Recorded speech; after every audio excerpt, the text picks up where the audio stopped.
Bien, mesdames, messieurs les conseillers départementaux, vous le savez tous, mais je veux le redire ici avec une certaine solennité, nous sommes tous les départements de France dans une situation difficile. Tous, sans exception. Il y a 2 ans, je veux simplement le rappeler, 14 départements étaient en difficulté, au sens que l'exprime la Cour des comptes, c'est-à-dire en dessous des 7% de marge brute.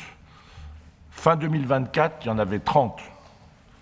Et nous sommes tous face à cette double crise, tout notre pays face à une double crise, celle de l'explosion de la dépense sociale, qui continue de croître, une explosion de la dépense sociale et en même temps une chute de nos ressources. Et cet effet ciseau, je vous le dis avec une certaine solennité, nous mène droit dans le mur. À la fin de l'année, il y aura, je vous l'affirme, 60 départements qui seront en grande difficulté financière. Je n'ai cessé de le dire aux gouvernements successifs depuis 4 ans, comme président des départements de France et ultramarins. Il faut arrêter de charger la barque de la dépense pour d'abord consolider l'essentiel de notre modèle social qui est aujourd'hui à bout de souffle. Vous le verrez d'ailleurs dans notre compte financier unique. C'est que nos dépenses réelles de fonctionnement ont augmenté en 1 an de 25 millions d'euros. Et pour l'essentiel, ce sont des dépenses de solidarité qui nous ont été imposées. Imaginez, 25 millions d'euros de dépenses de plus pour l'essentiel des dépenses qui nous sont imposées. Dans le même temps, nous avons perdu 12 millions d'euros de recettes.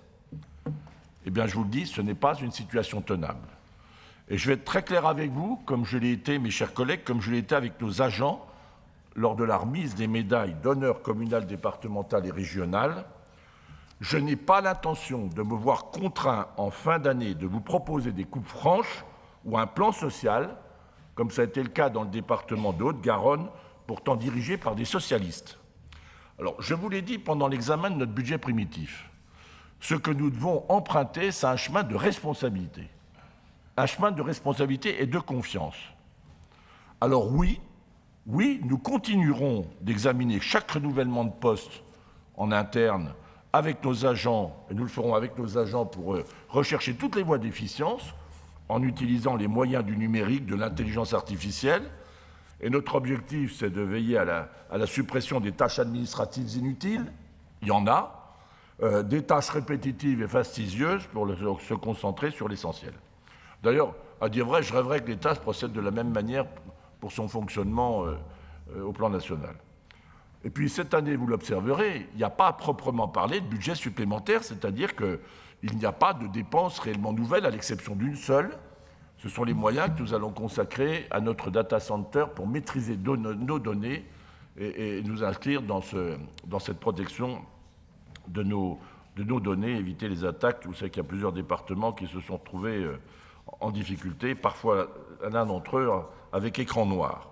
Donc il n'y aura pas vraiment de budget supplémentaire puisque ce sont des ajustements comptables.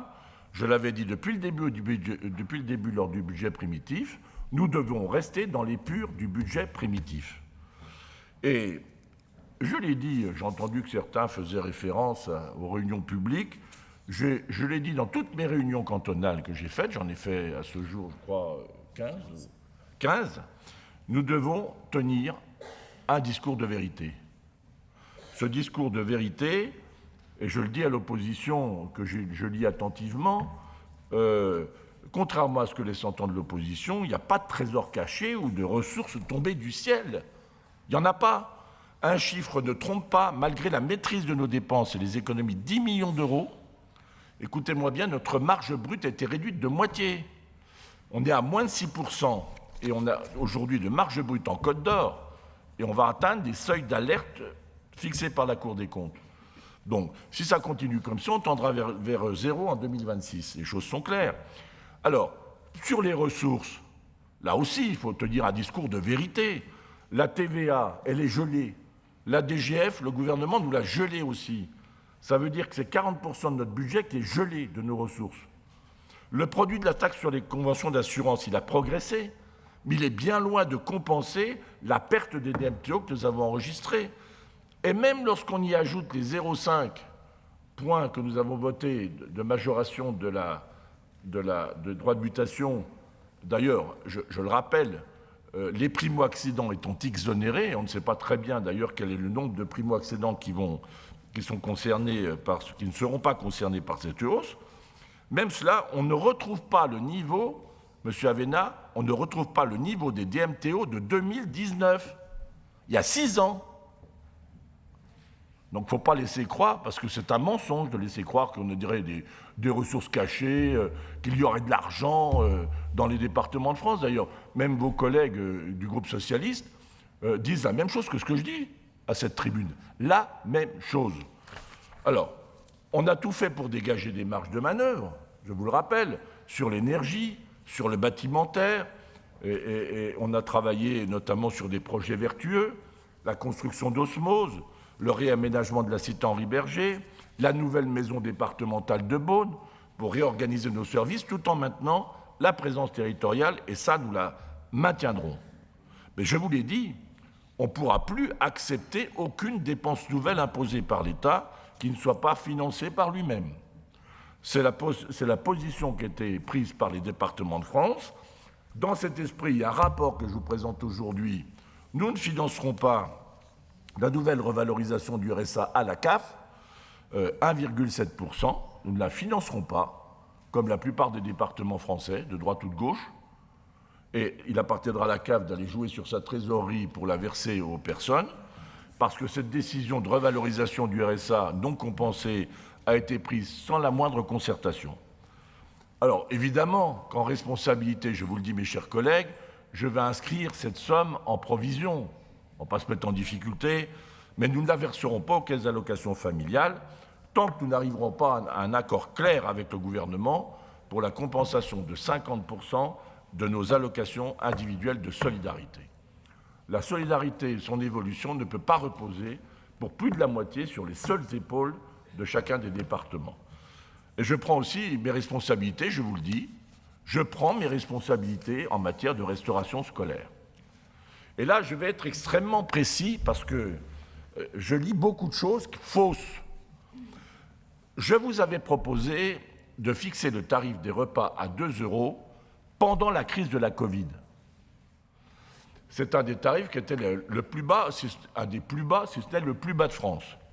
C'est une décision qu'on avait prise ensemble, je vous le rappelle, pour faire face aux difficultés de nos compatriotes liées au confinement, liées aux difficultés aussi des entreprises et des particuliers. Et nous avons maintenu ce prix pendant 5 ans, 5 années scolaires. Et pourquoi on l'a maintenu pendant 5 ans? Parce qu'en sortie de crise Covid, nous nous sommes retrouvés avec une vague d'inflation inédite en 30 ans. Inédite. Aujourd'hui, la crise de la Covid est derrière nous et l'inflation, elle est stabilisée. Et dans ce contexte, j'ai pris la décision de vous proposer de fixer les prix du repas à 3,70 €. Mais je vous demande de retenir cette phrase et de la marquer en lettres d'or. 3,70 €, c'est le prix que nous pratiquions en 2019. Vous entendez bien ça, M. Avena? C'est le prix que nous pratiquions en 2019, il y a 6 ans. Et donc, je vous propose de revenir au prix de 2019. Alors, franchement, quand j'ai entendu le déchaînement animé, suscité, enfin, il faut quand même faire preuve d'esprit de responsabilité quand on est confronté à de telles difficultés. On propose de revenir au prix de 2019. Alors, là aussi, il faut quand même faire attention à ce qu'on dit. Je n'ai jamais dit que cette hausse était légère. Jamais. Jamais. Donc j'ai dit que c'est un choix de responsabilité que de proposer ce prix, et en plus qui est très largement inférieur à ceux qui sont pratiqués dans d'autres départements et dans les régions. D'ailleurs, M. Avena, prenez un rendez-vous avec les socialistes qui dirigent la région. Le prix du repas dans la région que vos amis vont proposer, ils vont le proposer à hauteur de 5 €. Alors quand vous recommandez la vertu, M. Avena, ne pratiquez pas le vice. Et je le dis avec force, choisir un prix plus bas que les autres départements, c'est un choix politique de justice sociale.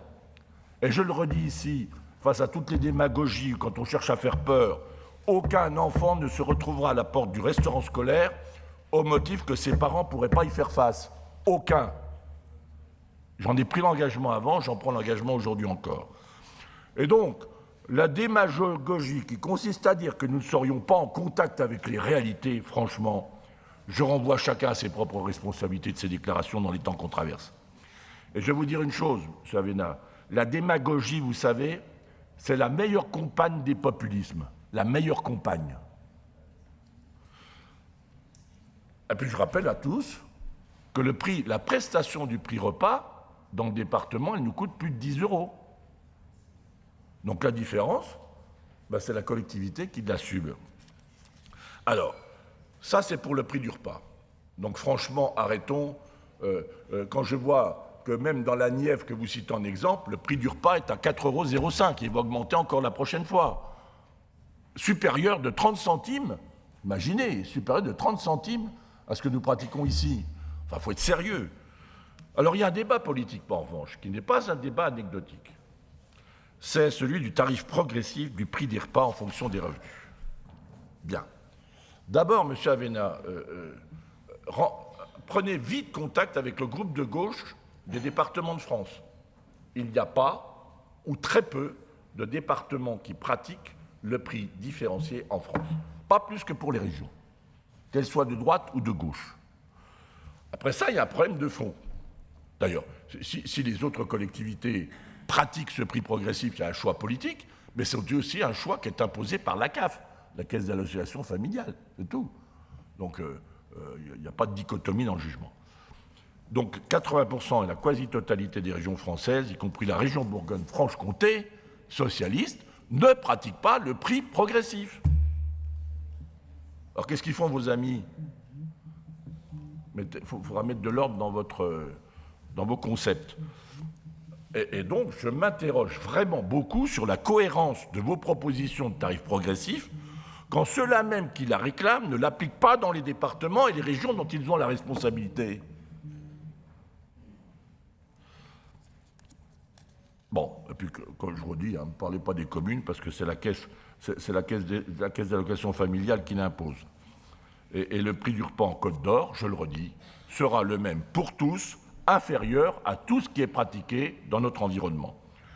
Et je vais même vous annoncer quelque chose de plus, c'est qu'il n'évoluera pas dans les 3 ans qui viennent. Il n'évoluera pas dans les 3 ans qui viennent. Et trouvez-moi une collectivité qui prend ce genre d'engagement aujourd'hui.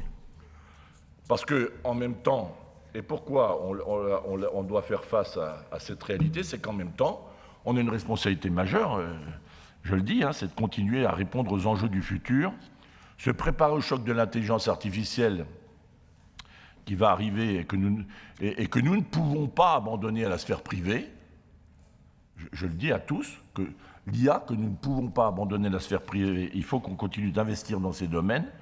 On doit continuer d'investir dans le domaine de l'eau, et ça je n'ai pas l'intention de renoncer, même si ce n'est pas une compétence obligatoire stricto sensu, je vous le dis dès maintenant, parce que pas d'eau, pas de logement, pas d'eau, pas d'activité nouvelle, pas d'eau, pas de développement. Et donc, si on veut demain, et pas d'élevage, et pas de paysage, donc si nous voulons travailler à l'attractivité de nos territoires, nous devons rester aux côtés des communes sur ce sujet de l'eau, comme nous l'avons fait pour la fibre. On va avoir un rapport très important pour augmenter le volume d'eau disponible.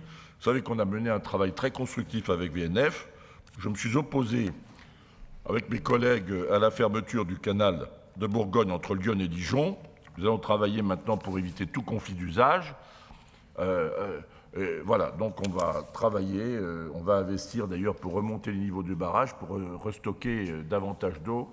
Et le travail va se poursuivre avec VNF, à qui j'ai demandé aussi d'assumer ses responsabilités d'entretien d'un patrimoine dont elle a la charge de la transmettre à nos enfants. Alors voilà, moi, au début de ce débat qui va voir le vote de notre compte financier unique, l'ancien compte administratif, à tous ceux qui veulent toujours demander plus, à tous ceux qui vont jouer au toujours plus dans notre Assemblée, je vous invite chaque fois à me dire ce que vous ne feriez plus, car nous resterons durablement dans un cadre contraint. Et je vous le dis, la crise que nous traversons, ce n'est pas une crise conjoncturelle, c'est une crise profonde. Et je souhaite que vraiment on puisse avoir un débat dans le respect des divergences et des différences, mais qu'on ne fasse pas de démagogie à l'égard de nos compatriotes, parce que les difficultés sont devant nous, je vous le dis, et vous le savez tous. Il n'y a pas d'argent magique, il n'y a plus d'argent magique. La crise, je vous l'ai dit, elle est systémique, elle n'est pas du tout conjoncturelle. Et je ne voudrais pas terminer sans dire à quel point nous avons été collectivement bouleversés par le drame qui s'est déroulé au collège de Nogent en Haute-Marne avec l'assassinat d'une assistante d'éducation par un jeune de 14 ans. Je me suis rendu avec la rectrice en compagnie du maire de Chenôve au collège Édouard Herriot pour une minute de silence national à la mémoire de cette jeune mère de famille. Je crois que la montée des violences juvéniles dans nos collèges nous interpelle tous. C'est un problème de société. Et je redis que les moyens seront mis à disposition de chaque collège de Côte d'Or pour qu'on puisse éviter autant que se peut tout risque lié à la sécurité des personnels et des élèves. Mais vous voyez bien, on se sent parfois désarmé par rapport à des comportements de jeunes qui relèvent d'autres sphères que simplement la prévention du risque. Voilà, en tout cas, je vous remercie.